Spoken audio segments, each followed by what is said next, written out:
Migraine plus PCOD or PCOS is a very bad combination. PCOD എന്ന് പറയുന്ന condition നമ്മൾ പറയുന്ന പോലെ ഓവറിയിലുള്ള സിസ്റ്റുകളാണ്. പക്ഷെ അതിൻ്റെ ഒപ്പം ഹോർമോണൽ ഫ്ലക്ച്വേഷൻസ് ഒരുപാടുള്ളൊരു കണ്ടീഷനാണ്. നമ്മുടെ ബ്ലഡ് ഷുഗറിൽ വരുന്ന വേരിയേഷൻസ്, അതായത് ഇൻസുലിൻ റെസിസ്റ്റൻസ് ഉള്ളതുകൊണ്ട് ബ്ലഡ് ഷുഗറിൽ വേരിയേഷൻസ് വരാം. അതുപോലെ തന്നെ ഫീമെയിൽ ഹോർമോൺസിൽ വേരിയേഷൻസ് വരാം. പിന്നെ അതിൻ്റെ കൂടെ തന്നെ ഈ PCOD എന്ന് പറയുന്ന കണ്ടീഷൻ ശരീരത്തിൽ മൊത്തം ഇൻഫ്ലമേഷൻ ഉണ്ടാക്കുന്ന ഒരു സിറ്റുവേഷനാണ്. ഈ പറയുന്ന കാര്യങ്ങളൊക്കെ നമ്മുടെ സ്ലീപ്പ് ഡിസ്റ്റർബ്ഡ് ആകുകയും അതുപോലെ തന്നെ നമുക്ക് ഷുഗർ ക്രേവിങ് കൂടുകയും നമ്മൾ ഭയങ്കര ക്ഷീണവും കാര്യങ്ങളൊക്കെ ഫീൽ ചെയ്യുകയും ചെയ്യാറുണ്ട്.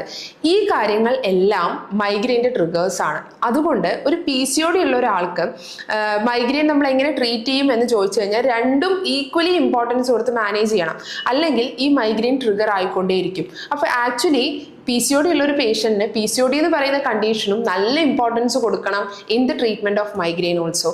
അതുകൊണ്ട് ഹോളിസ്റ്റിക് ആയിട്ടുള്ള ഒരു ട്രീറ്റ്മെന്റ് കൊടുത്ത് ഈ ഹോർമോണൽ ഇംബാലൻസ് നമ്മൾ ആദ്യം മാനേജ് ചെയ്യുകയായിരിക്കും ഏറ്റവും കൂടുതൽ മൈഗ്രെയിൻ്റെ ട്രീറ്റ്മെന്റിന് ഹെൽപ്പ് ചെയ്യുക.